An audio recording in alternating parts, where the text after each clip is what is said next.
a este mundo.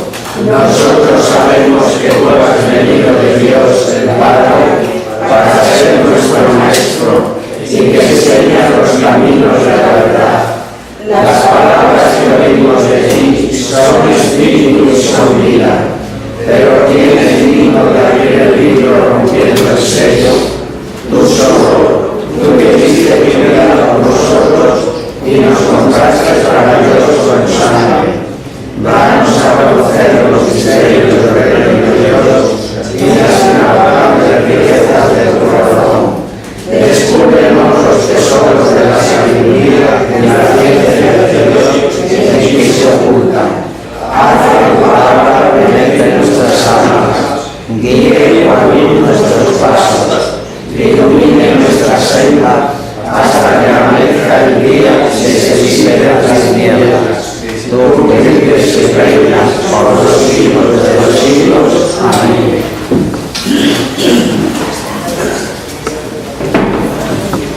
Bien, pues seguimos con el Evangelio de Juan.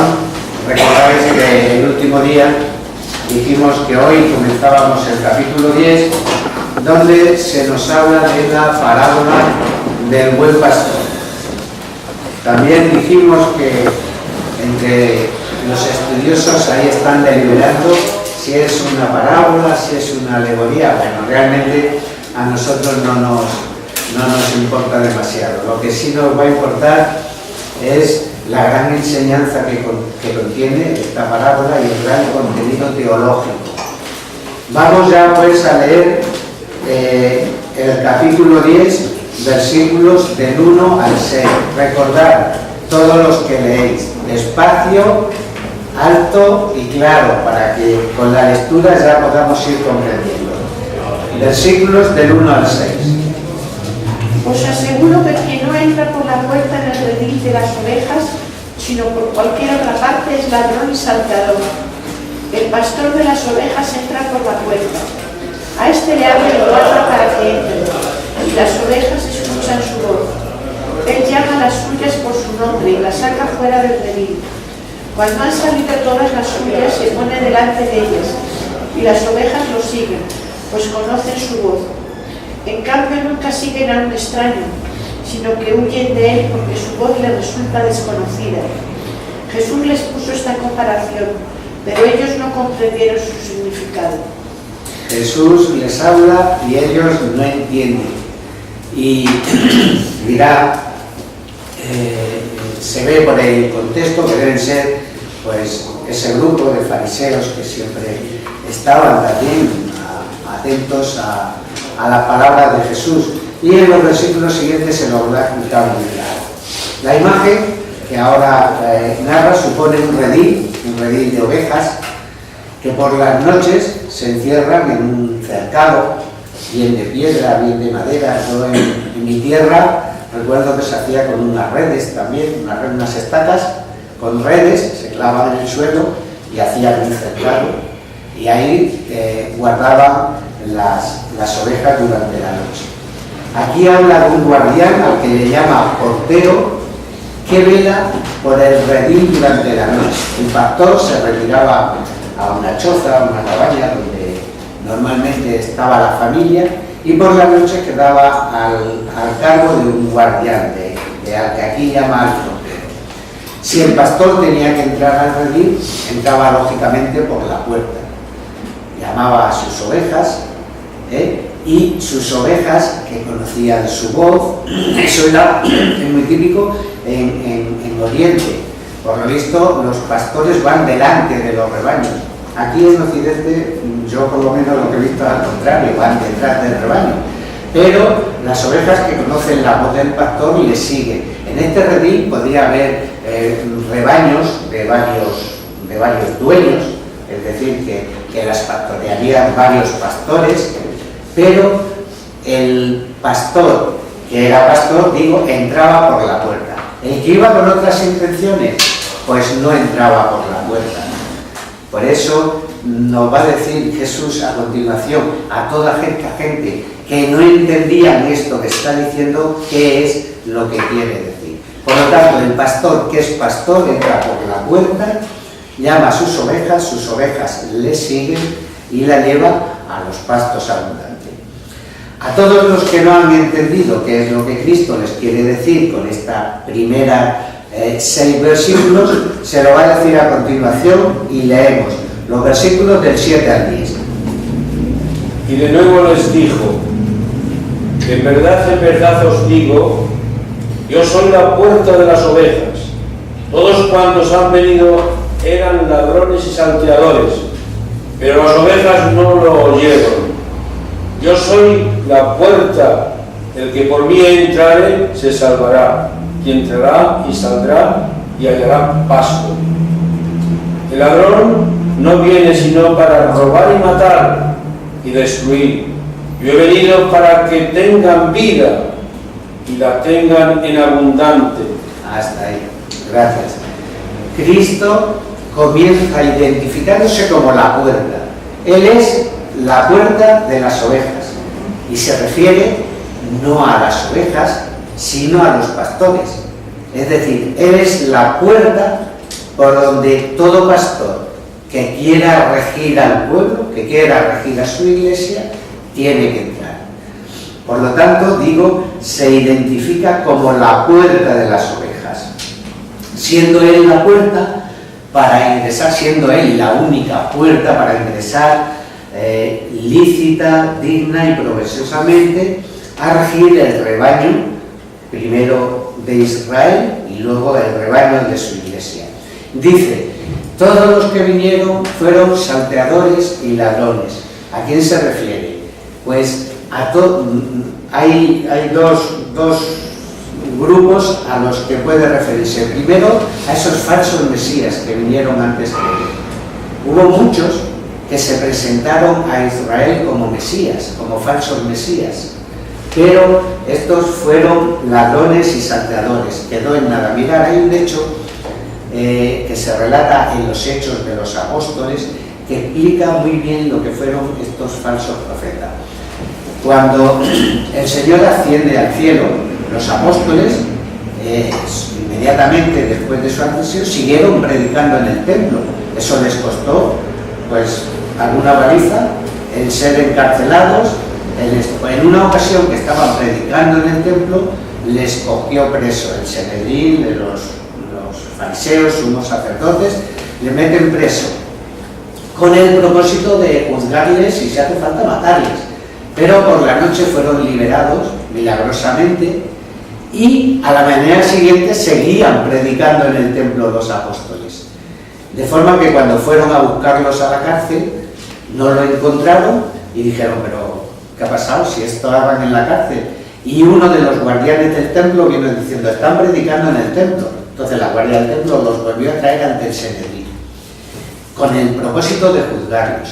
Y un componente del Sanedrín, un tal Gamaliel, salió en defensa de estos hombres. Y mirad lo que dices. Lee Hechos de los Apóstoles 5, 34, 40. Hechos de los Apóstoles 5, 34, 40.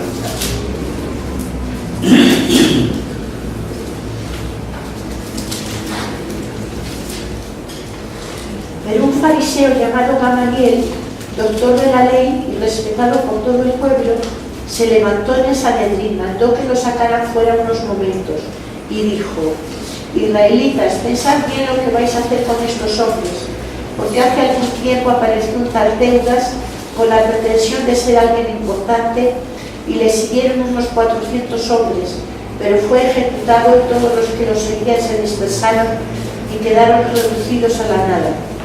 Después de este surgió Judas, el Galileo, en los días del empadronamiento, que arrastró detrás de sí al pueblo, pero también entereció y todos sus secuaces se dispersaron. En este caso mi consejo es que no os preocupéis de estos hombres y os dejéis en paz, porque si su empresa y su obra es humana se desvanecerá, pero si procede de Dios no podréis destruirla. No corráis el riesgo de luchar contra Dios. ¿Veis? Aquí aparecen esos dos falsos mesías, un tal Teudas y un tal Judas el Galileo. Y este hombre, Gamaliel, que es un doctor importante de la ley, les dice, tienen preso a los apóstoles, y le dice, no os preocupéis de estos hombres, porque si son como estos que han venido antes, que no van a ser nada, pues por sus propios medios se van a desvanecer. Pero si es cosa de Dios, no vas a ser que estéis luchando contra Dios. Y efectivamente, dice esta declaración, los azotaron y los dejaron libres. Bueno, quiero decir que vemos aquí el ejemplo claro de estos falsos mesías que se presentaron como mesías ante el pueblo, pero que no fueron nada. Por eso dice, todos los que vinieron fueron ladrones y salteadores, refiriéndose a estos falsos mesías, que fueron muchos, se contabilizan creo hasta 20. Aquí en este relato tenemos los Teudas y Judas el Galileo. Y podrían decir algunos, bueno, se presentan como mesías, se presentaron como liberadores del pueblo. Bueno, es que esa era la idea que tenían los judíos del Mesías. De forma que el que se quería presentar como falso mesías se presentaba como liberador del pueblo. Y casi siempre por la fuerza y luchando contra el imperio, contra los romanos. Bien, otro grupo que puede ser ladrón y salteador puede referirse Jesús a los fariseos, a toda esa secta de fariseos que tan hostil fue a la predicación del mismo Cristo y que tantas trabas pusieron para el ingreso de los judíos. Vinieron a ser para Israel ladrones y salteadores, ya que boicotearon el ingreso del pueblo en la fe, del pueblo judío, en la fe de Cristo Mesías. Y fijaos, para ver un poco ese contexto basta leer los evangelios y concretamente dos secciones, Mateo y Lucas. Vamos a ver solo Mateo, que son dos cuadros terribles a este propósito. Lee Mateo 23, 1-7.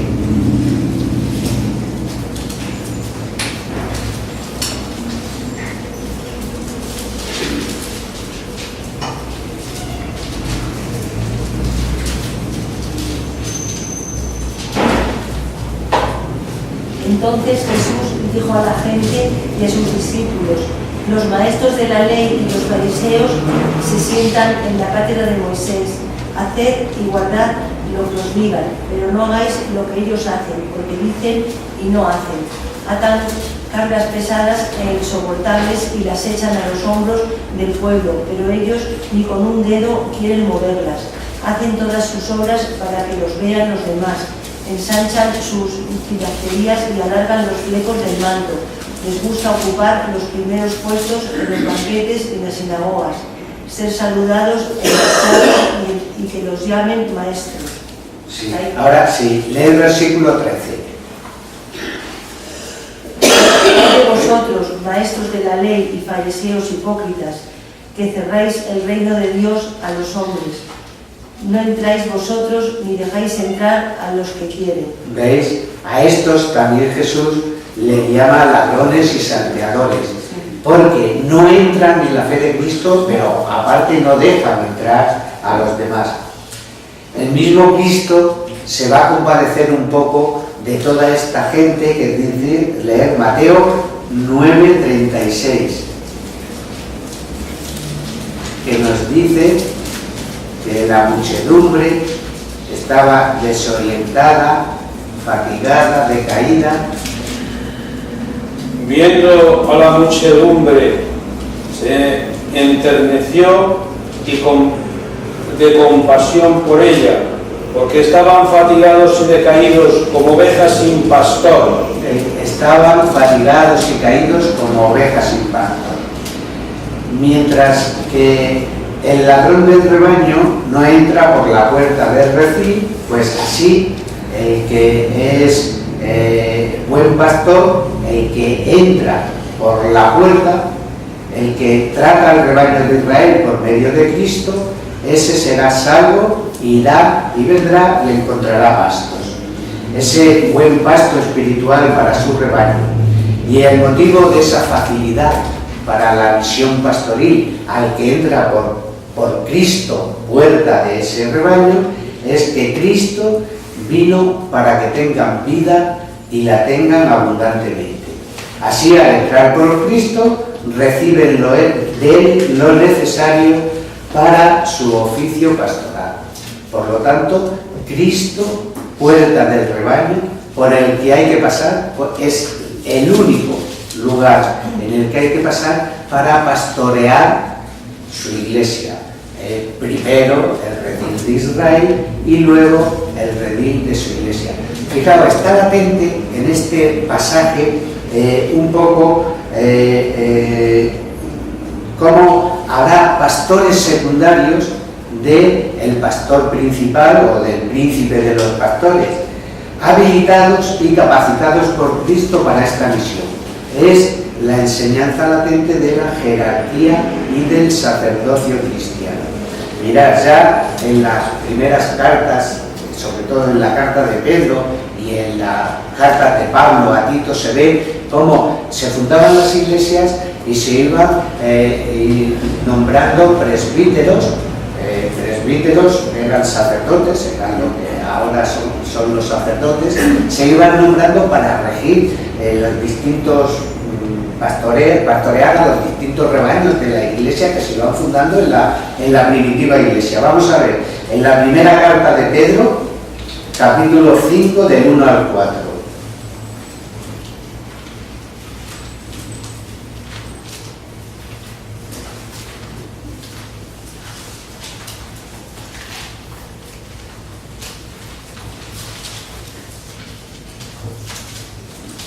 ¿Es el apóstol de Jesús?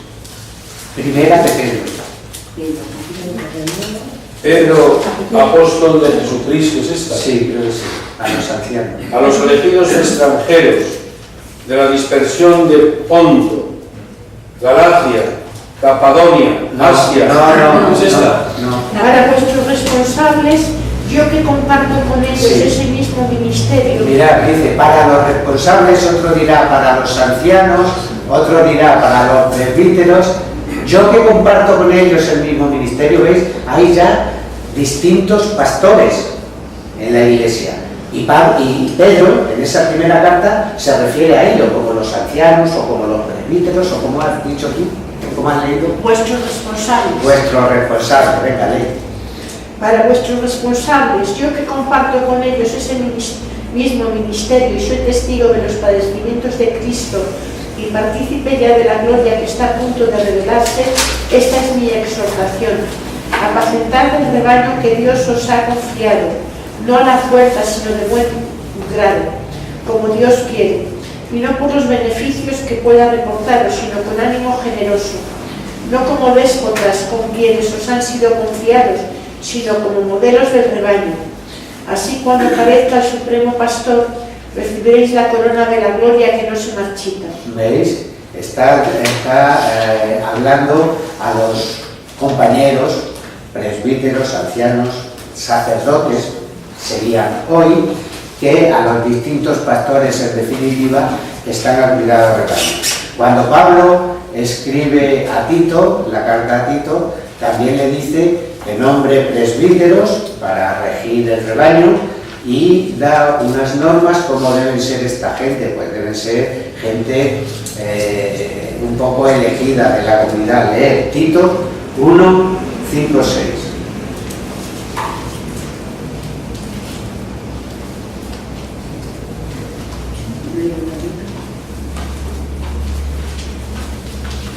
Te dejé en Creta con el fin de que pusieses en toda regla lo que faltaba que ordenar y construyeses presbíteros por las ciudades, conforme a las instrucciones que te he dado. Que nombrara presbíteros para regir las comunidades, que era lógico. San Pablo iba fundando iglesias, creando comunidades, pero él no podía atenderlas a todas. Entonces se van nombrando presbíteros que van rigiendo esos pastores. En esa misma carta, si seguimos leyendo un poquito más adelante, nos dirá cómo deben ser estos presbíteros. Bien, hemos visto pues en un primer momento cómo nos ha hablado de ese redil y cómo nos ha hablado de que Cristo es la puerta de las ovejas, pero es la puerta no de las ovejas, sino de los pastores que vienen a regir esas ovejas, que vienen a regir ese rebaño.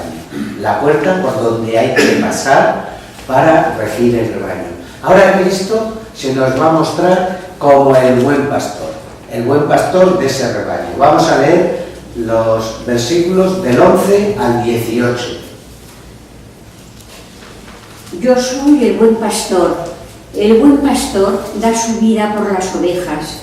El asalariado, que no es pastor ni dueño de las ovejas, cuando ve venir al lobo, escapa abandonando las ovejas, y el lobo las arrebata y dispersa. Como es asalariado, no le importan las ovejas. Yo soy el buen pastor, conozco a las mías y ellas me conocen a mí. Como el Padre me conoce y yo conozco al Padre y doy la vida por las ovejas. Tengo otras ovejas que no pertenecen a este corral. A esas tengo que guiarlas para que escuchen mi voz y se forme un solo rebaño con un solo pastor. Por eso me ama el Padre, porque doy la vida para después recobrarla. Nadie me la quita, yo la doy voluntariamente. Tengo poder para darla y para después recobrarla. Este es el encargo que he recibido del Padre. Muy bien, hasta ahí.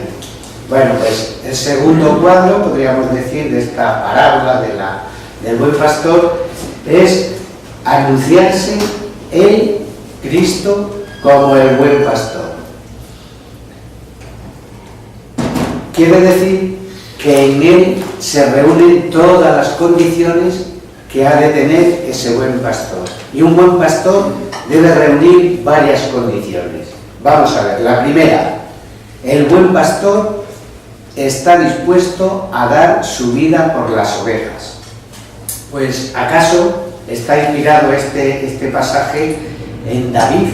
Sabéis que David es tipo del Mesías y cuenta él mismo, cuando era pastor, cómo defendía sus ovejas, cómo estaba dispuesto a dar su vida por las ovejas. Leer en la primera de Samuel 17:34.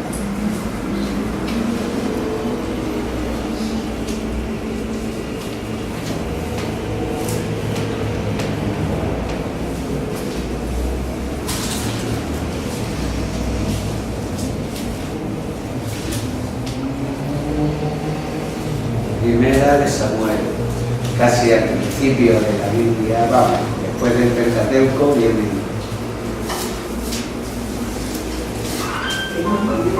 Primera de Samuel 17:34. Pero David le dijo: tu siervo era pastor del rebaño de su padre. Si venía un león o un oso y se llevaba una oveja del rebaño, yo lo perseguía, lo golpeaba y se la arrancaba de la boca. Si me atacaba a mí, lo agarraba por el cuello y lo golpeaba hasta matarlo. ¿Veis? Pues este era David, buen pastor, que estaba dispuesto a dar su vida por las ovejas. Si venía un león o un oso, la defendía del león o del oso. Pues esa es la primera cualidad que tiene que tener un buen pastor. Estar dispuesto a dar su vida por las ovejas.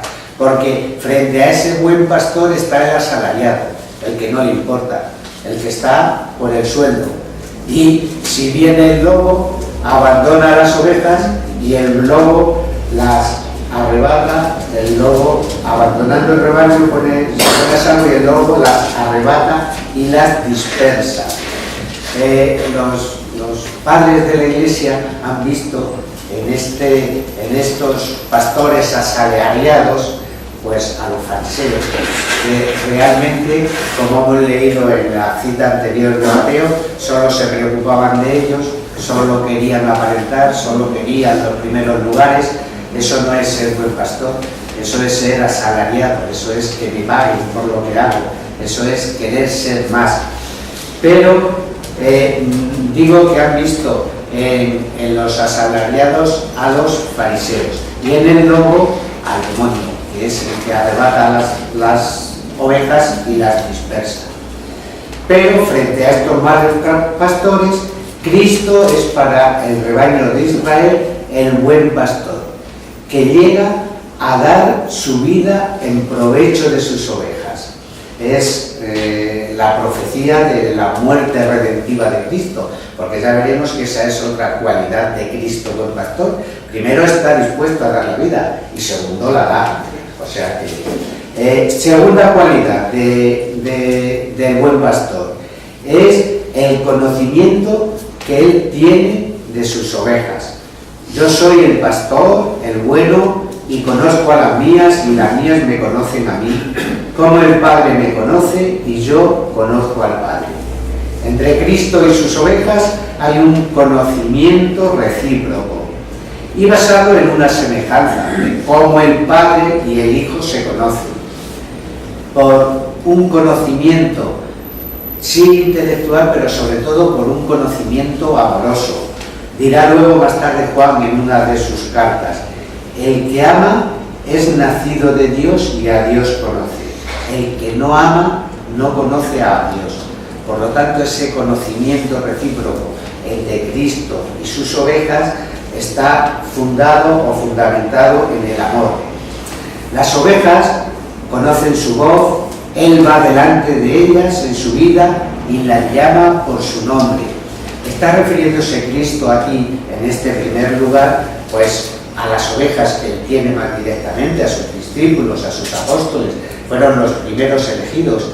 Ellos conocen ya a Cristo como Hijo de Dios, como Mesías, conocen su voz, y es ese conocimiento amoroso que ya se da entre Cristo y sus discípulos.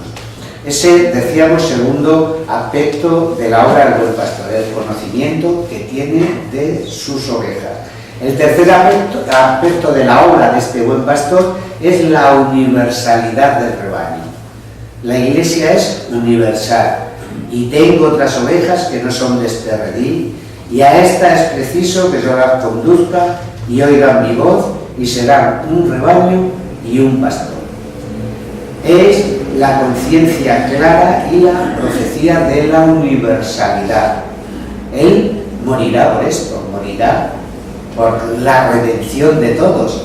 ¿Recordáis una profecía que hace el sumo sacerdote diciendo: es necesario que muera uno por todos, por el pueblo, pero no solo por el pueblo de Israel, añadirá Juan, sino por todo el pueblo, por todo el mundo? Bien, esas otras ovejas que no son de ese redil en ese momento, pues son los gentiles. Y muriendo por todos, pues conviene que todos tengan un rebaño como las ovejas cristianas del otro redil, a fin de que Él las conduzca como rebaño único y las guíe hacia la vida eterna. Y así no habrá más que un solo rebaño y un único pastor. Esta sería, decía, la tercera cualidad de la...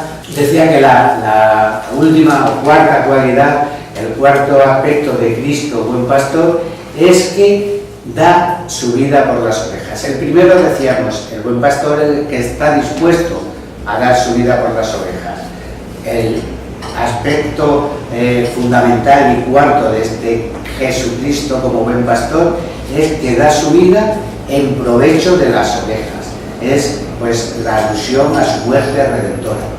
Y fijaos, en los versículos esos últimos que hemos leído, el 17 y el 18, hay que destacar tres aspectos de esta muerte de Cristo, de esta muerte redentora de Cristo.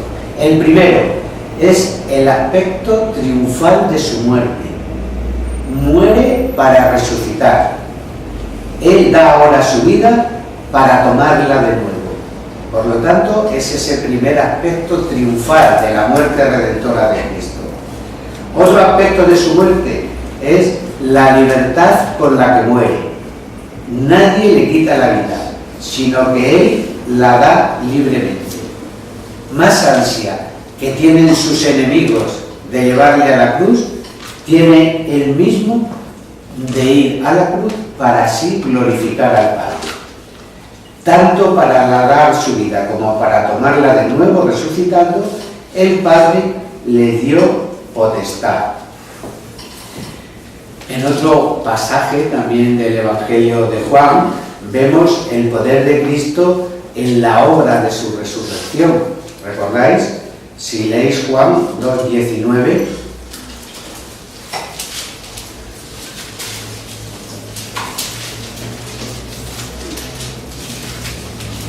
respondió Jesús y dijo: destruid este templo, en 3 días lo levantaré. ¿Es esto? sí, esa es. Y Juan aclara, sigue un pelín más. Replicaron los judíos: 46 años se han empleado en edificar este templo y tú vas a levantarlo en 3 días. Pero él hablaba del templo de su cuerpo. Pero él hablaba del templo de su cuerpo, él hablaba de su resurrección, él hablaba de tomar la vida. La divinidad de Cristo se acusa, pues al aparecer aquí, con el poder de vivificar a los muertos, de dar la vida, un poder único y exclusivo de Dios. Leer Juan 5:21.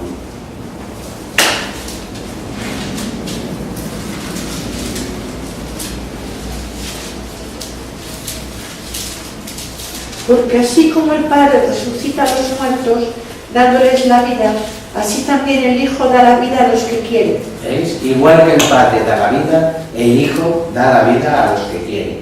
Bien, decíamos y destacábamos este segundo aspecto de la muerte redentora de Cristo, la libertad con la que muere. Nadie le quita la vida, la da porque quiere.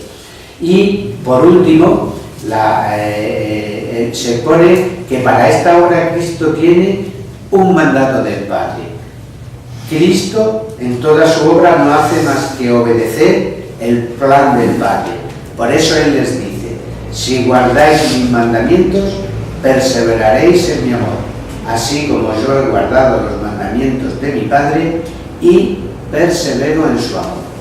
Bueno, pues en todo este pasaje del buen pastor destacan también las 4 notas sobresalientes de la Iglesia: una, santa, católica y apostólica. Una, porque será un solo rebaño y un solo pastor. Santa, porque es Cristo quien da la vida para que tengan la vida en abundancia.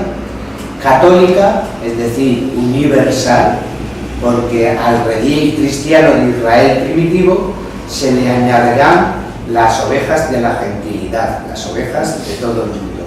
Y apostólica, en ese rasgo que hemos visto de cómo hay pastores secundarios para regir. Habrá otros pastores secundarios, de los cuales los primeros fueron los apóstoles. Bueno, pues ante esta enseñanza de Cristo surge lo de siempre.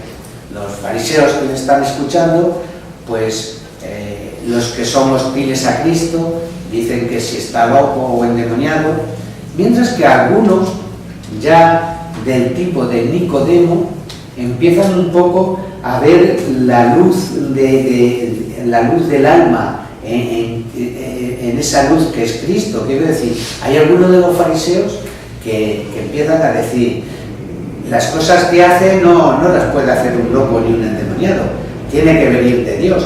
Vamos a leer un poco no son los últimos versículos, pero sí los de hoy, versículos del 19 al 21.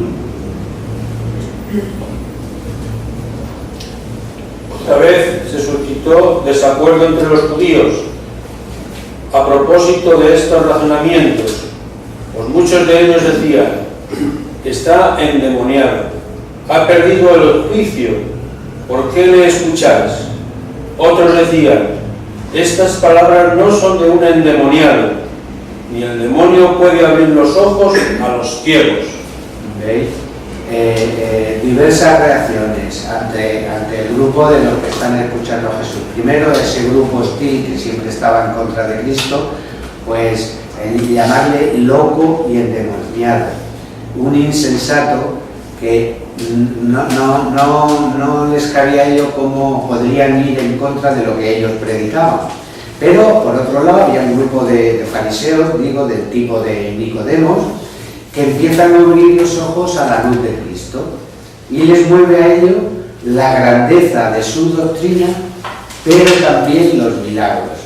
Y por eso, veis, aluden ahí al milagro del ciego de nacimiento. Pues dice, estas palabras no son de un endemoniado, ni el demonio puede abrir los ojos a los ciegos. Es decir, estas cosas tienen que venir de Dios y ya pues empiezan a ver, como le pasó a Nicodemo.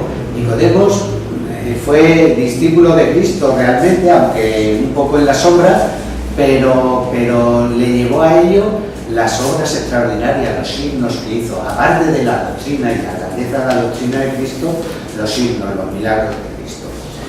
Bien, pues el próximo día veremos las enseñanzas que continúan en este capítulo 10 a propósito de una de las fiestas de Jerusalén que siempre Jesús aprovechaba pues para impartir su enseñanza y para impartir su doctrina.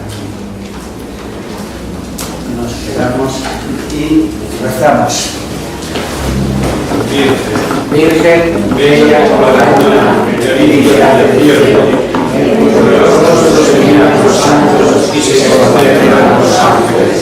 Haz de nosotros tus hijos glorificados a ti, y que nuestras almas reciban un rayo de sabiduría tuya, que no dejaremos los santos, sino que viene la eternidad. María, sol del cielo, despierta con la vida donde haya muerte, e ilumina los espíritus que haya tinieblas, reflejando el rostro de tus hijos, concédenos un destello de tu luz y tu